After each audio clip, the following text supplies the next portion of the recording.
Sheffield United have won more points than anyone else. That's 2 more than Leeds, 4 more than Burnley, and 31 more than Wednesday.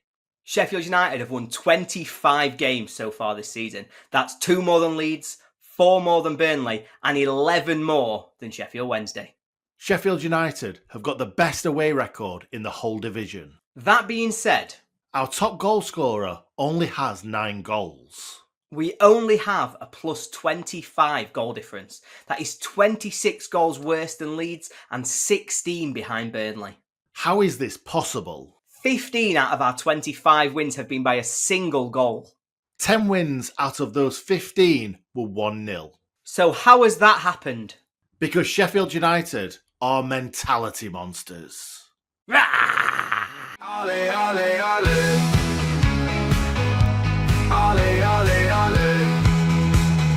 Ole, ole, ole. So welcome back to the Sheff United way. What on earth was that intro, Ollie? It was interesting, and we've had a lot of fun doing it, and that's what matters. As per the end of the video, outtakes are going to be there. And if they're not, that's my fault. I should have done it. We've got way too many of those together. It does feel a little bit like a Disney Pixar film where at the end you've got like the little drawings. Oh no, he's messed it up. So we'll see how they go. Absolutely. So, Oliver, let's start talking about this season so far. What have you made of it? Yeah, it's been a really interesting season, I think, from United's perspective, because obviously we came into this season having had an absolute kick-in last year in the Premier League. And I think actually it all circles around to the central theme that we've got here today. Last season, there is nothing further away from a mentality monster than the pathetic, whimpering child in the corner that was Sheffield United in the Premier League. We would have rolled over and had our belly scratched at every possible opportunity. So to come into this season, and since October now, everybody has been asking, can Sheffield United just keep getting away with it? Can they keep just winning by 1 goal? Surely at some point they're going to just crack because they're not turning up, they're not blowing teams away. But actually no, because what Wilder has done, the most impressive thing he has done so far this season, for me, is that he has turned us around from that scared, beaten club that we were last year into this team now that are capable of being under pressure, are capable of not playing that well, are capable of so many different levels of performance. But whatever happens, it's a team that just win. We have learned, we know how to win games of football consistently in the Championship. And I, for one, I'll be honest with you, needed it. And I've loved watching it. And I don't care if Leeds fans think that watching them's more fun and we're boring. We win all the time. And it is brilliant to see. Yeah, it just puts you in a good mood, doesn't it, for the rest of the weekend? Like, it almost doesn't matter how you win, because at the end of the day, you can really, really enjoy that game, but everyone's come away with 3 points. Like, it doesn't matter if you win 4-0 or 1-0. But what I wanted to ask you in regards to what you've just said, like from last season, it's the same manager. So what has Chris Wilder done to turn us from that scared little child in the corner to these monsters that are going out there and just, doing the job? We're now the ones doing the scaring. I don't know if it's going to make the outtakes cut, but you made a point about Mike Wazowski, and very much last year we were Mike Wazowski. This year we're Sully, and we're turning up, we're getting the screams, and we're going home. And that's all that a football team has got to do. But I think it's really interesting the way that United have been able to do that, actually, because we have seen tweaks to how that we're playing. Last season, we recognised the limitations of the squad that we'd got in front of us. Even when we didn't want to, towards the end of the season, we still found ourselves playing 5 at the back. We found ourselves being a team that would just give away possession, try to get through games. We sometimes had decent performances for 15, for 20 minutes, but we very rarely were able to impose ourselves. And some of that isn't our fault. The Premier League is hard. Ask Ipswich fans. Ask Southampton fans. What's it like, Southampton fans? Do you like having 60% possession and losing 4-0? No, I don't think they're having a fantastic time, and that's because it's difficult. But coming down, I think the biggest thing that Wilder has done is given our creative players the freedom to play. I think we've said to some of those really talented attacking players, Jezrak Sake, to Gus Harmer, to even Tyrese Campbell to an extent, focus on your game. Focus on how you're going to impact this game of football in a positive way. I think actually the key player in all of that is Callum O'Hare. because Callum O'Hare will do the running of 4 men. He will run and run and run all day long, which gives the others the freedom to fill in and do their job, to create the chances, to make United a little bit looser going forwards. Defensively, I think a lot of it does come down to the fact that we've dropped down a division. And I think, Harry Souttar, when we had him, we were locked it down. We made sure that teams couldn't play through us. We were compact. And we also had one absolutely dominant centre-half. Since he's got injured, it's been a lot more reliant on the role of those 2 central midfielders, of Peck and of Souza. Nearly called him Souttar then. That would have been if we got 2 Soutars in the team, nobody would ever score. We'd be like Burnley. But with Vinny Souza, I think it's his role that has really sorted out our defensive problems. I think maybe he was adapting to the Premier League. Maybe he wasn't fully comfortable in England, in the squad, in the club. But he feels like he's fully bought into what United and what Wilder are trying to do this season. So his role, that clean-up position between the defence and the midfield, he's closed down the space to make sure that there's never an easy opportunity for the opposition to pick up the ball. He covers the fullbacks if they're pushing on, particularly down the left side if Burrows is trying to play. And he really is the glue that knits everything together. While Callum O'Hare does it in an attacking sense, building our press, making sure that the defence never has an easy pass, it's Souza who's always picking up those second balls, who's always making sure that their creative players don't have any time to do anything with the ball because somebody is on them, making it difficult, challenging them all the way. So carrying on from what you're saying there, tactically speaking, because I know there's going to be a lot of people watching this video that aren't Sheffield United fans, how has Chris Wilder set up Sheffield United to play this season? In an interesting way, I think. United generally, everybody who's watching us will see it's quite a standard, in theory, 4-2-3-1. It's very clear you have the 4 at the back, where generally speaking, for us, the right back has generally been in question. Nobody could lock down exactly who that is. But next to them, you can almost pick every player in every position. Anel, Jack Robinson, Burrows, Souza, Peck, Harmer, O'Hare, Brereton, Diaz now rather than Raksake, Tyrese Campbell. The team picks itself week after week. And what Wilder has done with that is he's given United a really interesting flavour, particularly in how we attack, because of the similar profile and the similar way they want to play on the ball of Gus Harmer and Callum O'Hare. By playing Harmer out on the left wing, what that actually creates is a real opportunity when Burrows gets the ball. And it's really interesting to watch the movement around the ball when United are trying to build up in attack. So the ball comes out to the left-hand side. Burrows has got the ball. Gus Harmer, rather than going down the channel, trying to receive the ball wide, wanting to cross it into the box, moves inside, stands basically next to Callum O'Hare, and they almost drag the right back into the centre of the pitch. And you'll see this so often at Bramall Lane. If you're watching out for it, it's hard to miss it. Burrows receives the ball from Michael Cooper so often, and he's got the entire pitch to himself. There is genuinely nobody between him and, if he really wanted to just gun it, the opposition goal, because their fullback has been dragged inside, the centre-half's marking Tyrese Campbell, and there is just space where he can just run down if he wants to. Now, the thing that frustrates all the, I don't want to stereotype anybody, but the thing that frustrates the proper football men that are sat next to me is that Burrows rarely does that. What he tends to do is gets to the halfway line, cuts back on himself, looks for a pass inside, and then quite often tries to play a deep one round into behind the defence to get Tyrese Campbell running through. And that's very clearly a deliberate play from United. We want the pitch to look lopsided. We want them to think that, actually, they've not got a left winger. They're playing 2 number 10s behind the striker, nobody on the left wing. Let's double up, make sure we've got the centre covered. Let's mark down the right-hand side. And they don't really feel as though there's a massive need to mark the left wing, which gives Burrows the space to then get Campbell running. Campbell can stretch a defence so well. And it's such an interesting sort of way of moving teams around. And particularly while Campbell's got the legs, we know that he runs out of them after about an hour. And we know that during that hour, he'll have peaks and troughs of how much energy he's got in him. But when he's at his freshest, the first 15, 20, 25 minutes of a game, you see how effective that is at penning other teams in. We did it against Preston at Bramall Lane most recently. We could have been 3-0 up in 5 minutes, mainly because we were really utilising those structures of play to create chances and to really drag their defenders into positions they didn't want to be in. It's not something I've seen teams do that often before because of how lopsided it is. It's almost they used to call it an asymmetric 4-2-3-1 on Football Manager, and it always worked. I reckon Nilly's been sat at that laptop a long time, just perfecting it to make sure it works in real life. So, from early parts of this season, I know that personnel's changed a lot. But the formation doesn't seem to have changed a lot to the naked eye. What have you noticed that's been different from early parts of the season when we were winning games to later on in the season when we're winning games?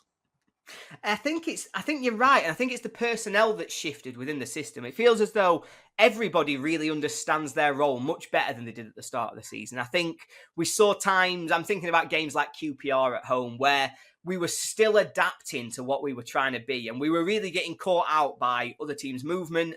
Occasionally, your fullbacks could get isolated one-on-one against a good winger, and that's how teams can hurt you.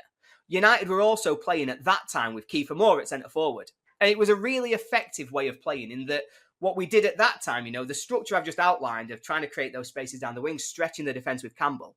You can't do that with Kiefer Moore as your centre forward. That just is not how football works. And unfortunately, Kiefer Moore is a lot of things, but he's not a fast man. Or a mobile man. Yeah, and so what we would play then is to try and use Kiefer Moore's strengths. So what we found earlier in the season is that actually it was a little bit more compact how United would play. Rather than stretching games, it'd generally be that United needed to overload teams through the middle. So the ball would go to Kiefer Moore, who would hold it up. He'd lay it off to one of the other runners, and they'd then have to do the movement for him. We were a lot more likely to have long, sustained periods of play, of controlling the ball and then creating a chance. Whereas now, it's a lot quicker from us receiving the ball to the shot, creating action. And I think that's the difference, really. We look a much faster team when we're going forwards. We're still quite stodgy. If anything, I think to the naked eye, it probably looks a little bit less structured because you're saying, actually, we've got less of the ball. We're less likely to hold on to it for sustained periods of pressure. But what we're more likely to do is create a chance out of nothing. You'll see it so often. And you think about the game at Hillsborough, for example, and one of those, the most typical way of sort of describing what I'm talking about is that chance that nearly happened for Tyrese Campbell in the first half. Hamer drifts inside, Peck wins the ball, knocks it to him, one ball through, and if Beadle's not quite as fast off his line, Tyrese Campbell's in one-on-one for a pretty easy chance. Similar to the goal we scored, Sidney Peck wins it fast, really good turn, one ball down the channel, and Tyrese Campbell's got his defender isolated one-on-one, whipped it across. We weren't doing that early in the season because the way we would have played then is if we'd won the ball high, you'd pass it into the feet of Kiefer Moore, who would hold it. And he'd wait for the support to come to him. And so it was slower in the way that we were looking at that sort of creation. So while I think losing Harry Souttar is key because our defence isn't as strong, that's just down to individuals for me. We don't do anything different in the way we defend. We just don't have the same quality on the pitch. We're more likely to concede. But to counter that, we've got so much better, so much more fluent going forward that we're also much more likely to score goals now than we were earlier in the season. The thing is, we're talking about mentality monsters and the players, just having that mentality to win games week in, week out. We've spoken about it earlier in regards to how mentally weak we were last season because there were many games where we went 1-0 up, but we just knew that it wasn't going to finish 1-0. Yep. Now we're going 1-0 up, and then we're thinking this is probably going to be it. So how surprised are you with how mentally strong the team is as a whole and individuals as well? Yeah, I can't really get my head around it, in all honesty. I've got no idea where this has come from. It's the same players that I look at and I think, like, for example, if I use Vinny Souza as the shining example, really, and, I say this relatively tongue-in-cheek, I've never hated a Sheffield United player the way I hated Vinny Souza 12 months ago. I was so angry at the man. I was constantly, every week, I was like, oh, what's he doing? Why is he still playing? Just ship him back to Brazil, lads. What are we doing? Whereas now, no player better exemplifies what is fantastic about Sheffield United this season than Vinny Souza. He is the player who you can point to most and say, that is the difference in our mentality.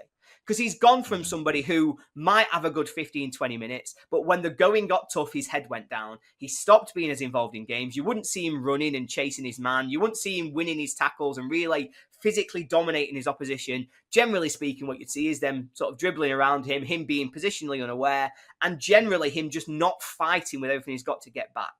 This season, he's a different man. The amount of times that I've seen him not just sprinting 40 yards to win a tackle, but doing it and then turning and bigging to fans to really G him up, to really get them behind him. He's bought into every single thing that we're doing. And I think actually so much credit comes to Wilder because in the summer, these players were write-offs. So many of them were write-offs. And we were saying, we're going to have to rebuild an entire squad. But what he's done, he's picked up these cast-offs and he said, no, you're Sheffield United players. It is special to be at this football club. This is what it means to be a Blade. And he's got them all on his side. The other thing that obviously can't be forgotten is that winning games of football is nice. And once you've felt what it feels like to win, you then want to win all the time. That drive, last season, the drive to win gets lost. It gets diluted because you expect to lose. So those players turned up every week and expected that no matter how well it went, something would go wrong. And I think we really saw a change in United's attitude after the Tottenham game when we conceded 2 goals in the 97th minute, lost a game that we should have won. That, for me, was the turning point last season. When you saw players go from, we've got a chance, to, well, it doesn't matter what we do, we're still going to lose. This season, it's exactly the opposite. They now just believe they're going to win.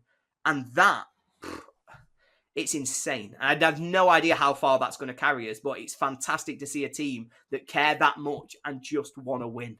Yeah, we'll get on to talking about the remainder of the season in a second, but I just wondered if you wanted to give a personal shout out to a few lads that, you know, you maybe didn't expect to have this mentality.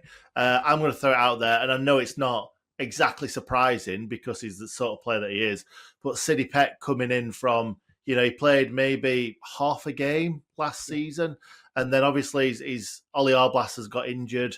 Everyone's thinking Ollie Arblas is going to be the captain all season. He's going to lead by example. He's a Sheffield lad. Sidney Peck has almost just come in there and taken over from Ollie Arblas. I'm not saying that they're the same player, but it almost feels like he's a Sheffield lad and a Sheffield United fan, the way that he's reacting to everything, big tackles, getting the crowd up, obviously celebrating every goal like he scored it.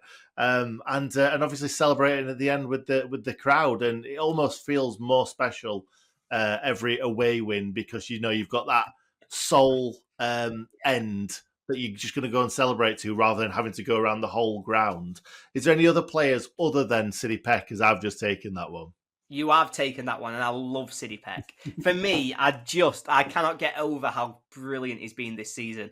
He really is. He's the standout player for me in terms of going above and beyond any kind of expectation I would have had. So I'm glad he's getting his shout out. One of the players who really stands out to me is maybe, you know, slightly different. You know, we've called out how important different players are to the way we play. We know Gus Harmer is one of the best players in the league. We know that Callum O'Hare is going to run and run and run for days. And it's amazing to see him do that. But a player who does more than I ever would have expected him to do is Harrison Burrows. And I think he exemplifies so much of what we're talking about here. Because this is a player who's a wing back. He's somebody who comes in and last season was one of the top goals and assist contributors in League One. He's somebody who prides himself on his delivery, his crossing, the way he creates chances, the way that he breaks down a defence and really drives himself forward. But what he's done this season is be positionally disciplined. And when the ball goes into the box, throw yourself in front of it to try and stop it going anywhere near your net. Now, it's not perfect. He's still learning himself in that role. Sometimes a winger will do him, the cross will get in down his side, and it's frustrating. But it's things like the moments when Josh Windass is about to put the ball in the back of the net and somebody's got to throw themselves in front of the ball to make sure it does not end up in the back of our net. Who's got that desire to make sure they're the man in that position? And I think that's the kind of thing that I didn't expect to see as much from Burrows. And so he's been a really nice surprise in the way that he's really committed himself to his defending this season. Yeah, I just want to also shout out a couple of lads that don't necessarily get as much game time. Obviously, you've got Ryan Bruce, who's the man of the moment at the minute. He seems like all season and every season he's been at Bramall Lane, he's been the biggest cheerleader for the lads. But another player I wanted to shout out, and maybe this is just me from watching the videos and being so, you know, engrossed in all the social media content that they're putting out, but the lad that always seems to be happy for everyone is Sam McCallum. He's always screaming at the camera. He's always giving it to the fans. And do you know what? He's never really put a foot wrong for me when he's come in, but it just seems like he is so behind the lads, even though he's not getting that much game time. Yeah, I completely agree. And they're just such a tight-knit squad. That's what really comes out. Whenever you see the social media content, whenever you see them, even just on game day, when they're celebrating at the end, the amount of sort of love and commitment they've got to each other when they're doing those celebrations, when they're really trying to get forward, that's the difference maker. That's what makes a team successful, as opposed to one who might fall apart, might fall as you get to the end of the season. You're carrying each other forward. And Sam McCallum is a perfect example of it, because actually nobody works harder. When does he ever play in his own position? Like, when does Sam McCallum ever get to just come in and play left back for Sheffield United? He never does. He gets thrown on in all kinds of positions. And wherever he is on the pitch, he puts his bungee shoes on and jumps higher than any man has any right to jump. And what more can you ask? Exactly. Too right. Anyway, let's move on from talking about individuals. Let's talk about the rest of the season, because we've got 8 games left. As of right now, we're just into the international break. Can we keep winning games 1-0 and 2-1 for the rest of the season? Because obviously we've had that bit of a slip up at home to Bristol City. Obviously we rectified that against Wednesday. But could those Bristol City games keep happening, Ollie? Look, there's definitely a chance. But for me, the real question here is, when did you first ask yourself, can we keep doing this? Because I first asked it of myself in October. So it's been 6 months of me going, can we keep doing this? And every single time I've asked the question, this group of players, this football club have come back and said, yes, we can keep doing this, because they have done it time after time after time. I think if I was looking at United from a neutral perspective, if I wasn't maybe as engaged, maybe I would start to think they're get-atable. If I'm Coventry, I come to Bramall Lane and I think, we can give them a go here. There's a chance. If we can get a goal, there's a chance. And so maybe we don't have the same fear factor that Leeds would have, that they're going to go and just blow you away in 20 minutes. You'll be 3-0 down and you've got no chance. That's not something that this United team's going to do. But I just don't see where those, so far anyway, that's not to say it won't happen. Anything can happen in 8 games with all the pressure and all the stress and everything else. But to date, there is no reason this United team cannot keep doing what they're doing.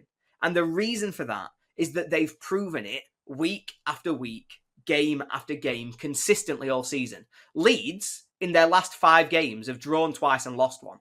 They have a flaw to their performance level, which gets beat. And United, generally speaking, we lose to the best teams in this division. That's what's happened. We've lost to Leeds, Sunderland, Burnley. When United lose games of football, it's to the teams who are at the very top of this division, generally in quite close games.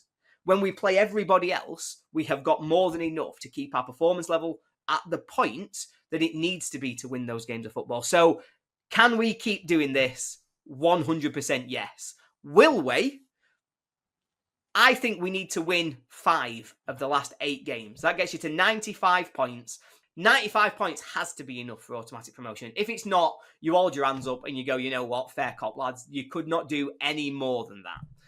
Can we win 5 of our last 8 games 1-0? Of course we can. 100% we can win 1-0, 2-1, 1-0, 2-1, because that's what we've done all season. And why is that, Nick? Because we're mentality monsters. Ole, ole, ole. Ole, ole, ole. Ole, ole, ole. I hope you cut some of these in, by the way. I want to see these cut into the video. I want you to do it at the end. Do you know, like they do in like Pixar movies where you have outtakes? I think we've picked out all the stats that were better than Leeds and Burnley out, though. I think they're the 3. Is there anything else that you can think of? Nobody in the division has got more yellow cards than Gustavo Harmer. That's good, that. How is this possible? Is that a bit too much?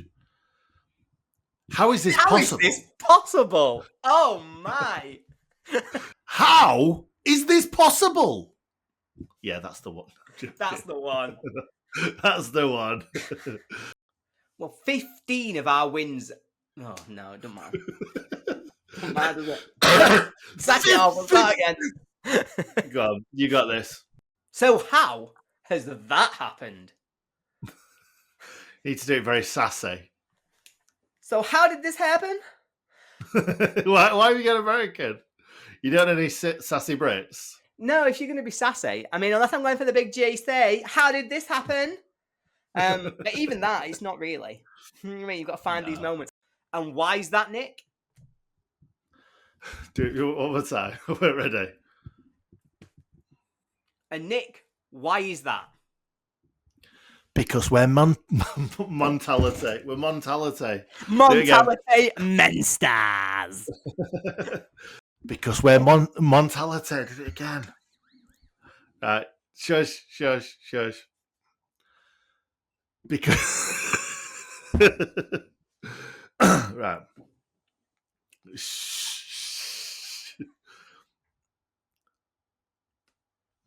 Because we're mentality monsters. Nice! Come on!